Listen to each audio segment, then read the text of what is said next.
comprehensive solution to the problem of financial abuse, this minimum viable product is not very good compared with what a $50 million agency could accomplish, but it is also not very expensive. This product could be built in a matter of days or weeks, and the whole experiment probably would cost only a few $1,000s. What we would learn from this experiment would be invaluable on the basis of the selection of those first callers. The agency could immediately start to get a sense of what kind of problems Americans believe they have, not just what they should have. The agency could begin to test marketing message that motivates people to call. It could start to extrapolate real world trends, what percentage of people in the target area actually calls. The extrapolation would not be perfect, but it would establish a baseline behavior that would be far more accurate than market research. Most important, this product would serve as a seed that could germinate into a much more elaborate service. With this beginning, the agency could engage in a continuous process of improvement, slowly but surely adding more and better solution. Eventually it would staff the hotline with case worker, perhaps at first addressing one category of problems to give the case worker the best chance of success. But the time the official plan was ready for implementation, this early service could serve as a real world template. The CFPB is just getting started, but already they are showing signs of following an experimental approach. For example, instead of doing a geographical limited rollout, they are segmenting their first product by use case. They have established a preliminary order of financial product to provide consumer service for, with credit cards coming first. As their first experiment unfolds, they will have the opportunity to closely monitor all of the other complaints and consumer feedback they receive.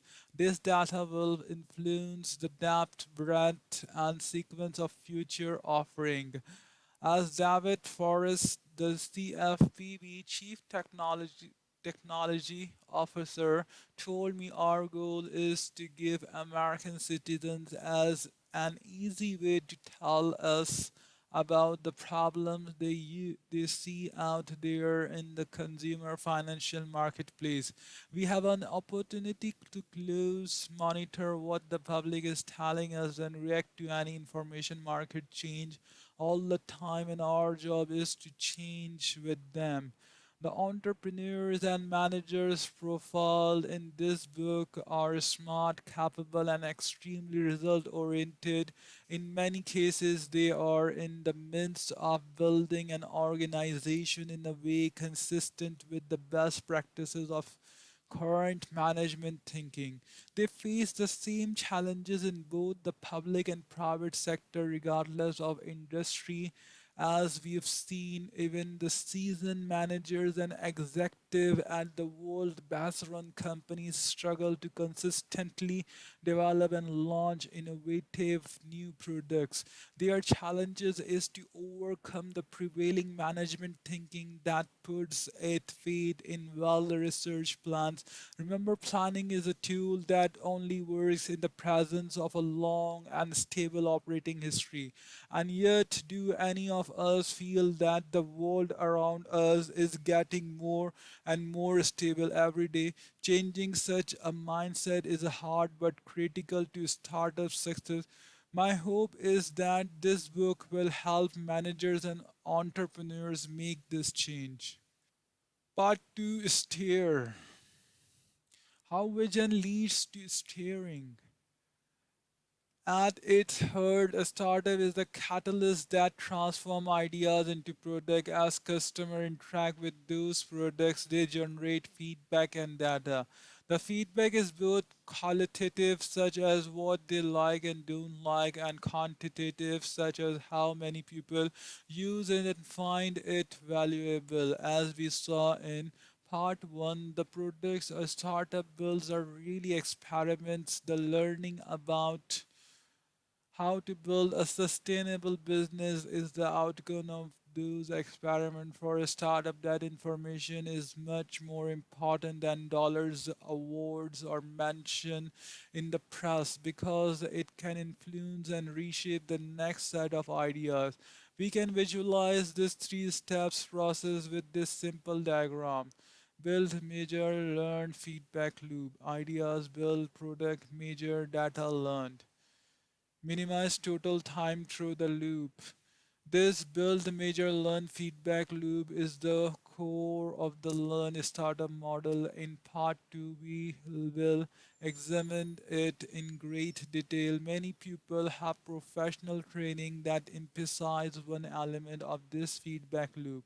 For engineers, it's learning to build things as effectively as possible. Some managers are experts at strategizing and learning at the whiteboard. Plenty of entrepreneurs focus their energies to the individual nouns, having the best product ideas or the best design initial product, or obsessing over data and metrics. The truth is that none of these activities by itself is of paramount importance. Instead, we need to focus our energies on minimizing the total time through these feedback loop. This is the essence of steering a startup and it's the subject of part 2. We will We'll walk through a complete run of the building major learn feedback loop, discussing each of the component in details. The purpose of part 1 was to explore the importance of learning as the measure of progress for a startup, as I hope is evident by now. By focusing our energies on validated learning, we can avoid much of the waste that plagues startup today, as in lean manufacturing, learning where and how to invest energy result in saving time and money. To apply the scientific method to a startup, we need to identify which hypothesis to test. I call the riskiest elements of a startup plan, the part on which everything depends, leap of faith assumption. The two most important assumptions are the value hypothesis and the growth hypothesis. These give rise to tuning variables that control a startup engines of growth. Each iteration of a startup is an attempt to rev this engine to see if it will run.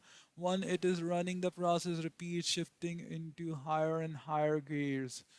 Once clear on this leap of faith assumption, the first step is to enter the build phase as quickly as possible with a minimum viable product MVP. The MVP is that version of the product that enables a full run of the build major learn loop with a minimum amount of effort and the least amount of development time. The minimum viable product lacks many features that may prove essential later on. However, in some ways, creating an MVP requires extra work. We must be able to measure its impact. For example, it is inadequate to build a prototype that is evaluated solely for internal quality by engineers and designer.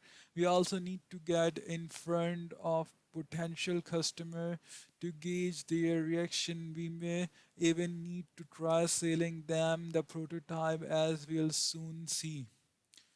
When we enter the major phase, the biggest challenge will be determining whether the product development efforts are leading to real progress. Remember, if we are building something that nobody wants, it doesn't much matter if we are doing it on time or on budget.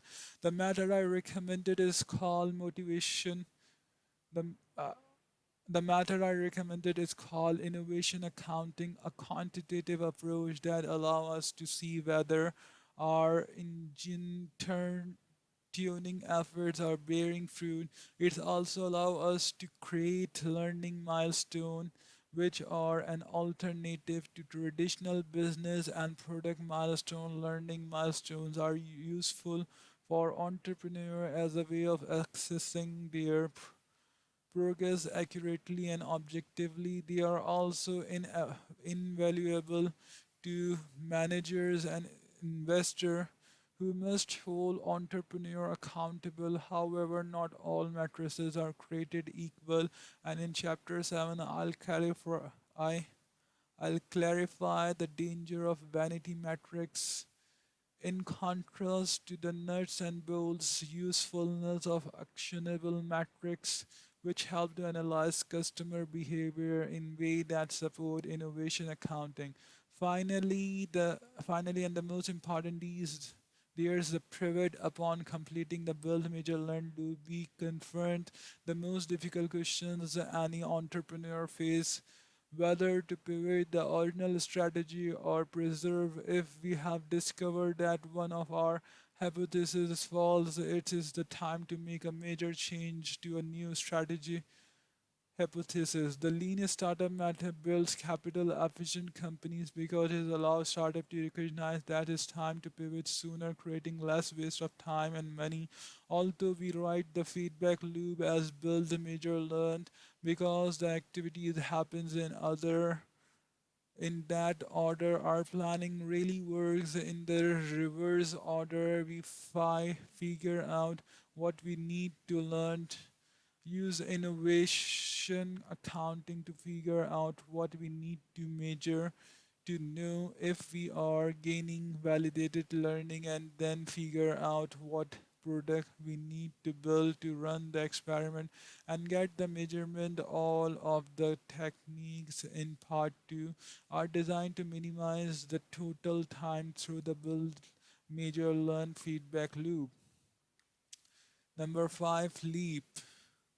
In 2004, three college sophomores arrived in Silicon Valley with their fledgling college social network. It was live on a handful of college campuses. It was not the market leading social network or even the first college social network. Other companies had launched sooner and with more features. With 1,000 150,000 registered users, it made very little revenue. Yet that summer, they raised their first 500,000 in revenue in venture capital. Less than a year later, they raised additional $12.7 billion. Of course, by now you guess that these three college sophomores were Mark Zuckerberg, Dustin Moskowitz, and Chris Hughes of Facebook.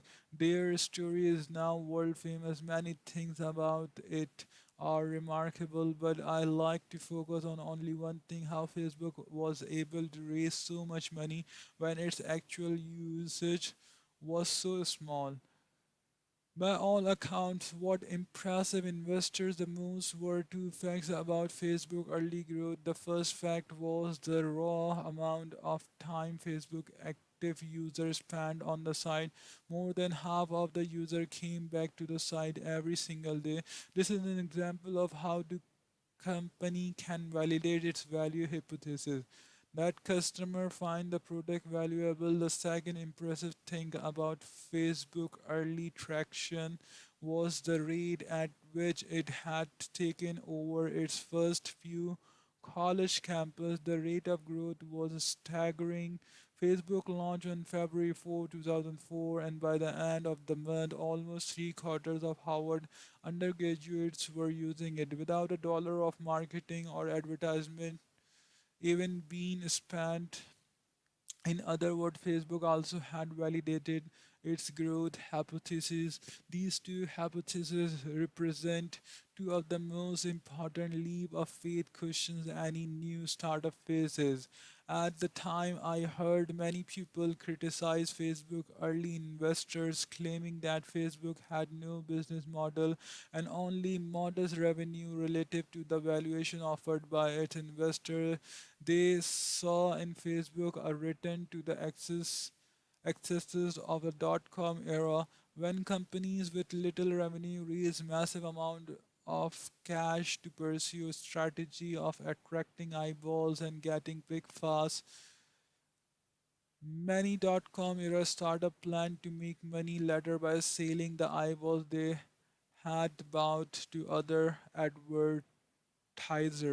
In truth, those dot-com failures were little more than middlemen effectively paying money to acquire customers' attention and then planning to resell it to other. Facebook was different because it employed a different engine of growth. It paid nothing for customer acquisition,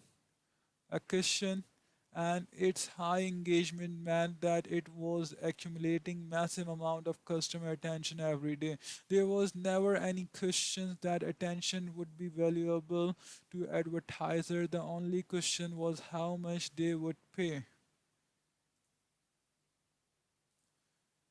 Many entrepreneurs are attempting to build the next Facebook, yet when they try to apply the lesson of Facebook and other famous startup success stories, they quickly get confused. Is the lesson of Facebook that a startup should not charge customer money in the early days, or is that a startup should never spend money on marketing? These questions cannot be answered in the abstract. There are an almost infinite number of counterexamples for any technique that, as we saw in the part one. A startup needs to conduct experiments that help determine what techniques will work in their unique circumstance. For a startup, the role of strategy is to help figure out the right question to ask. A strategy is based on assumptions. Every business plan begins with a set of assumptions. It lays out a strategy that takes those assumptions as a given and proceed to show how to achieve the company vision. Because the assumptions haven't been proved to be true, they are assumptions after all, and in fact are often er- erroneous. The goal of a startup early efforts should be to test them as quickly as possible. What additional business strategy excels at its helping managers identify, clarify what assumptions are being made in a particular business. The first challenge for an entrepreneur is to build an organization that can test these assumptions systematically. The second challenge, as in all entrepreneurial situation, is to perform that rigorous testing without losing sight of the company overall vision. Many assumptions in a typical business plans are unexceptional. They are well established facts drawn from past industry experience or straightforward deduction. In Facebook case, it was clear that advertiser would pay for customers' attention. Hidden among these mundane detail are a handful of assumptions what require more courage to state. In the present tense, with a straight face, we assume that customers have a significant desire to use a product like ours. Or we assume that supermarkets will carry our products, acting as if these assumptions are true in a classic entrepreneur superpower. They are called leaps of faith precisely because the success of the entire venture rests on them. If they are true, tremendous opportunities awaits. If they are false, the startup risks total failure. Most leaps of faith take the form of an argument by analogy. For example, one business plan I remember argue as follows: just as the development of progressive image loading allowed the widespread use of the World Wide Web over dial up, so too our progressive rendering technology will allow our product to run on low and personal computer, you probably have no idea what progressive image loading or rendering is, and it doesn't much matter, but you know the argument, perhaps you even use it. Previous technology X was used to win market Y because of the attribute Z. We have a new technology X2 that will enable us to win market Y2 because we too have attribute Z.